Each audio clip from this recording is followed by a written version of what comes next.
I'm taking advantage of that because I think at that point, they think they own everything, every relationship, Right.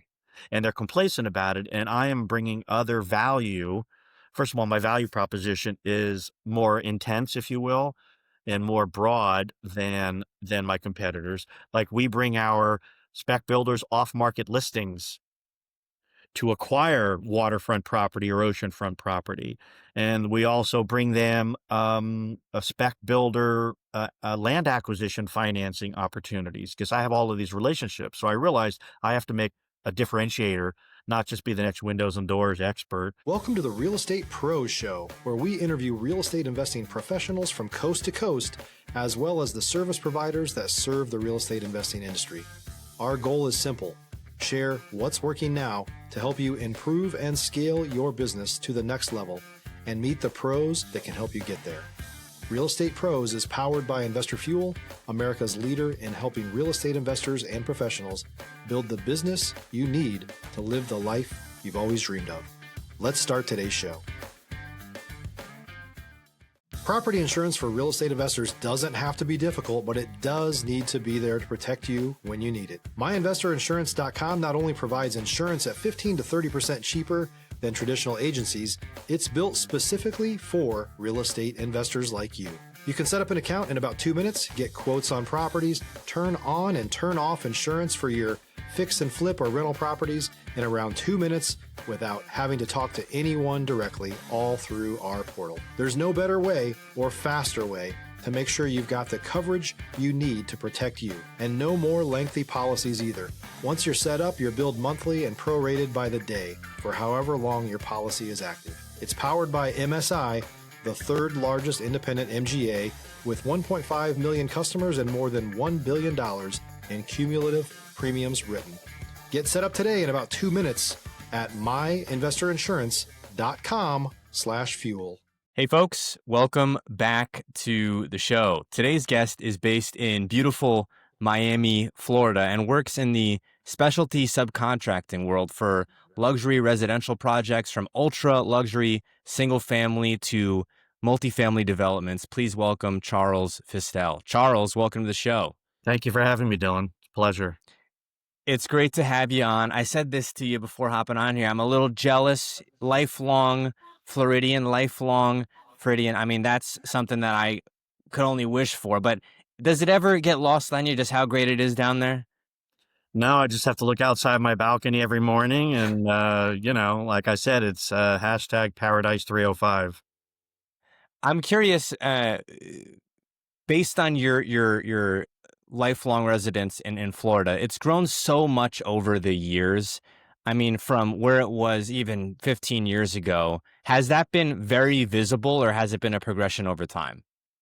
I think it's been a progression over time. I mean, it's kind of like I've lived here forever, so it's kind of like watching grass grow. You know, if you watch it every day, you don't really see it.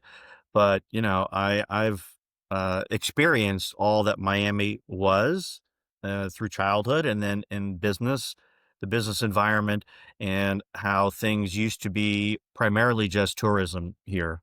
Yeah. Tourism and export. And now it's become an international city where it used to be transiency related to people coming here. And then, but I do think that over time, it became more international where people wanted to live here. And then COVID blew the lid off of it, where people were coming from all around the U.S. All around U.S. and foreign investment increased, and the real estate market, it goes through cycles here like everywhere else. But right now, it's definitely on an upcycle, especially in our sector where the ultra wealthy are. When we do, large scale mega mansion projects, they're not really impacted by inflation or by the price of eggs or interest rates, because most of what's done in our world starts with being all cash transactions. Land acquisition, building. I want to pivot a bit here and ask you about really how you got into the real estate space, because you've got an interesting, entrepreneurial journey, which you were talking about him before hopping on to the show here. How'd you get into the real estate space? I Stop living on an island and join the #1 mastermind in America for professional real estate investors. Investor Fuel is a community of hundreds of the nation's top investors working together to build stronger businesses and better lives. In addition to the amazing community of real estate investors acting as a board of advisors for one another, Investor Fuel members have access to 100% funding on purchase and repairs for our members only, a health insurance program, and benefits and discounts that more than pays for the membership of most of our members, meaning it's actually costing you money to not be a member of Investor Fuel. If you're looking to scale your business and build a business that allows you to live the life of your dreams, please visit investorfuel.com today and book a call with our team. I've been, as I mentioned to you, a serial entrepreneur. I've always been in the C-suites, and since I was a CPA after college for about 5 years, got involved in business early on, a very eclectic path that I've been on, as we chatted about. And I was recruited in because I was a CPA. I knew most of the large CPA firms here in South Florida. The managing partners are all my peers now. We all started at the same time. And I left public accounting, but a lot of my friends didn't. And so I was recruited in or suggested to be the CFO, COO guy who was going to help a company be sold, because I had an M&A corporate finance background through my journey as well. And so it just happened to be in the real estate world through construction specialty subcontracting for a business that did technology like access control and CCTV for large condo towers and government projects as well. And that was the beginning of me being in the business on a full-time basis. And then now I'm in my third business as a specialty subcontractor. And so it's my knowledge base is markedly different, but my skill set is malleable to really any industry at this point. And so I love what I do. It's not work to me, and it's a highly professional industry where I'm Yeah. dealing with really top tier world-class architects and builders and spec developers and interior designers. And so yeah, I love the industry, and I love what I'm doing. It's really a fulfilling space. I can say for myself, I'm not in top tier Ultra-Lux. I come from a background of wholesaling in Texas. Got my real estate license, and I love working with investors. And I tell people this: I would do this if there was probably, very little money in it. I just love the idea of being able to facilitate uh, people's homes and where they live. And in my case, coming from a distressed real estate background, we were really solving a lot of problems as well. But I Mhm. think talking about your journey, that's really probably what you would say is a strong suit of yours as well. The ability to solve problems that are tricky, sometimes thorny, and you don't necessarily need to have that immediate long-term subject matter expertise spanning decades, but the ability to put people in places and solve problems that maybe others are struggling with Mhm. is a strong suit, I would say, of real estate operators. Well, I think, depending on the type of project, I have the best of both worlds. So I've developed myself over a long period of time into somebody who gains people's trust. I have a great reputation here locally, and at the same time, I gained enough knowledge to be able to carry the conversation, but I'm not a technical expert. We have a team of people. My business partners are excellent in the operating side of the business. I've become pretty good in getting people to want to do business with me and then fulfilling the promise, which is ultimately, in our case, what happens when the material arrives in the field and how you perform in the field. And there's an old saying, like, you can win it on the front end, but you can lose it on the back end. Yep. And so, I have great partners who are responsible for the operational side of the business, all the way through logistics, procurement, through installation, completion, punch closeout, and thank you very much. Let's work on the next one with you guys. And so, Yeah. uh, so for me, this industry, because I come from being a professional since I'm 20 years old, um, there are things that we do as a specialty subcontractor. Most guys just flip the owner or flip the builder or spec builder of a luxury home, a blasé looking, you know, non-imaginative type of proposal. We're value engineering experts, which sets us apart. Um, but most importantly, great communicators with our clients. And we give our Yeah. clients transparency, and that's how we're able to take business away from incumbents. I've only been in the business 2.5 years, Dylan. My competitors, the key competitors that I have been in the business for 15 to 30 years. So If you're looking for consistent, high quality leads, look no further than Investor Machine. Investor Machine isn't just another agency, it's the most sophisticated, data driven lead generation company on the planet for real estate investors, and serves the role of being not just a lead generator for your business, but a marketing partner that is helping you achieve your goals along the way. Go to investormachine.com to learn more and schedule a call with our team today.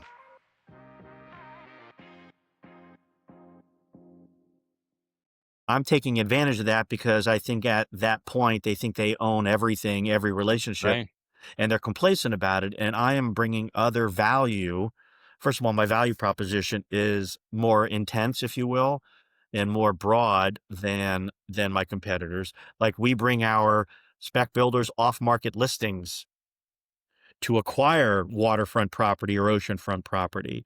And we also bring them a spec builder land acquisition financing opportunities because I have all of these relationships. So I realized I have to make a differentiator, not just be the next windows and doors expert. So I just said, well, I'm going to bring all of these different types of things that none of my competitors are even thinking about.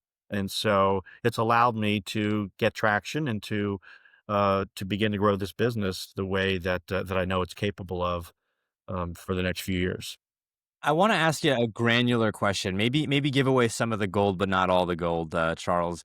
Uh, Ultra-Lux single family and then multifamily developments. These are two, in my mind, different spaces, and one could easily make uh, a niche out of either one. Was it a conscious thing to be involved in both, or was it a progression over time that you said, hey, we're gonna tackle both of these? Well, I was recruited into this world solely for Ultra-Lux single family, and which is different than multifamily. So our multifamily business side is really split into two. One where we are a full service provider, which includes procurement of the windows and doors. But we do boutique size stuff, nothing really over 8 stories, because the economics and the risk factor and all the requirements of going high rise as a Yeah. procurement side is not something that we're interested in. So we have that within multifamily, but it's smaller buildings, if you will.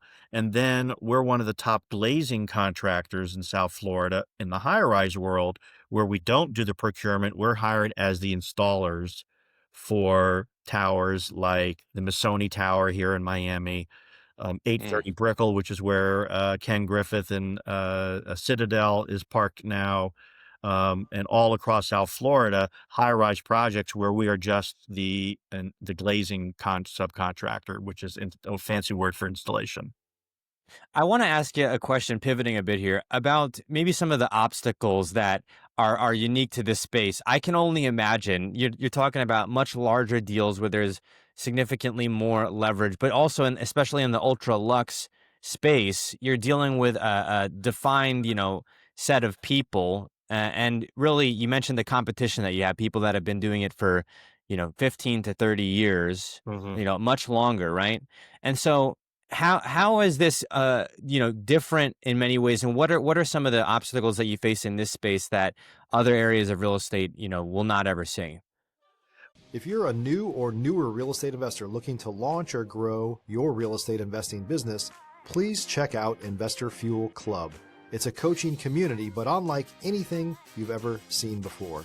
And you can actually partner with members of our mastermind from coast to coast on deals right in your market. There's no better opportunity to build a consistent business than to literally partner with pros to help you avoid costly mistakes, avoid the need for capital to do deals, and help you eliminate your fears as you're starting your business. Learn more about Investor Fuel Club at investorfuel.com/club. Well, I think that on the builder side, they have their guys. The spec builders, I deal with spec builders who have been in business anywhere between 10 and 25, 30 years. And so they have their guys. So cracking that shell of, hey, give us a shot is something that I work very hard at. And I am always fine tuning my quote pitch, if you will, to them. Yeah. But one of the little differentiators is I basically insist on face to face meetings. Hmm. Okay. Most people can do Zooms and team Yeah. meetings. And, I'm here local. You're here. You're 5 minutes from me. Why not just come to your office and let's sit down and talk? And so I am professionally persevering through the process of getting people to take meetings. And we have a great portfolio, drone videos of how some of our most recent work. And that really, the visual is really what shows people, hey, we're big boys and we play in the big leagues here. We're not trying to Yeah. go from duplexes, in Key Largo, okay, to doing a 20,000 square foot house on the ocean or on, one of the big islands like Star Island or Lagos Island or things like that. And so that's probably the challenge is cracking them open to the idea of, hey, yeah, let's see what you can do. And as far as, price is obviously an important factor, but we're also creative. And most builders, quite honestly, they're dealing with 40 to 50 different subcontracting areas. So Hmm. they're not an expert in any particular area. Their expertise is Right. putting the puzzle together or putting the orchestra together and then conducting it. And so we offer really deep dive type of review and proposal details, I think beyond any of our competitors. And we actually go through the process of helping them compare our numbers to our competitors. It's called the level up process. I don't know if you Hmm. that term. And so these are just added extra value add that the others are not doing. And so it helps me crack the egg. Sometimes the egg is easily crackable, and sometimes, I've been working on getting some clients for, 6 months to a year. But eventually they're in my rotation to keep following up. And the more that I show them, this is what we do. We have a great reputation in what we do. And so for us, the challenge is cracking the egg and getting into business with people. And because how can I possibly show you what I'm capable of if you don't give me the opportunity to perform in the field? That's what they really are most interested in. A lot of different questions that came to my mind as I was hearing you talk about earning people's trust and earning their business. One of the questions that I have, and not necessarily real estate specific, is if someone is in a business where they're competing with people that have been in that business for much longer period of time, they may have a different value proposition, like your company does. They may do things differently, or may have a wider scope, or a higher degree of excellence. But would you recommend any one specific thing to folks who may be trying to uh, deal with more established people? um, well, I think you have to have. I was not a sales, marketing, business development guy in my earlier life. I was a corporate guy, CFO, COO, CEO. And then transitioned over time to wanting to not have to be responsible for operating things, but growing Yeah, businesses. I turned out to be a business builder. And so, um, and so for me, it was really, I credit one of my dear friends who's a former business partner turning me into who I am today when I was 40, which was how to sell, how to take the client's glasses off and put your own set of glasses on so the client can see what you want them to see, not in reverse.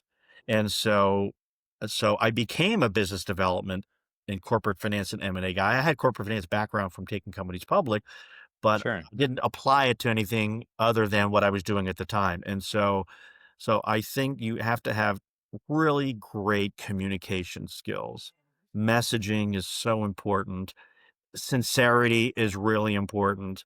All of those things go into, and I think it's probably testament to me living here my whole life. If I had bounced around in 5 different businesses all over the country over the last 40 years, then I would have relationships here and there, but nothing so concentrated. So I've been here my whole life. And so, I can call the managing partners of law firms and CPA firms and talk to them about business and talk about their clients and get introductions and things like that because I've been here. my whole life. And so, but I think the communication is key. Just like in a relationship with a girlfriend or with your family or with Yeah. friends, communication is everything. And sometimes communication really helps you, and lack of communication kills all opportunity. I think, hearing you talk about the importance of face-to-face meetings, I think when so many other people are focused on automation and, how can we, find better leads and so on and so forth and, Zoom calls, uh, it can be maybe counterintuitive. So I think it's good to hear that feedback about the importance of communication and face-to-face. Charles, we are coming up on time here, though. Where can folks go if they'd maybe like to reach out to you, or if they're in the Miami area and are maybe looking at doing an Ultra-Lux deal? The easiest way to find me is probably through Instagram to start, which is Charles in Charge 777. Or my cell phone number from I'll give it to you, Yeah. 305-785-3900. And, we're open for business, and we love creating new partnerships. And so we welcome all big and small projects. My interest is in gaining and building new relationships. And so size of the transaction is usually secondary to my thought process. Charles, thank you so much for coming on the show here today. Thank you for having me, Dylan. It's been a pleasure. Thanks for joining us for today's Real Estate Pros Show. You can learn more about the amazing benefits of the Investor Fuel Mastermind community, including surrounding yourself with hundreds of other rock stars, 100% financing for your deals, and members-only discounts from vendors you're likely already using that, as a member of Investor Fuel, will save you more than the cost of your membership. Visit investorfuel.com to learn more. If you're interested in joining us as a guest of this show, please visit investorfuel.com/pros to apply. You can also check the show notes for access to free resources, how to get access to world-class lead generation, and much more. Don't forget to subscribe so you never miss another episode. Have a great day. We'll see you on the next show.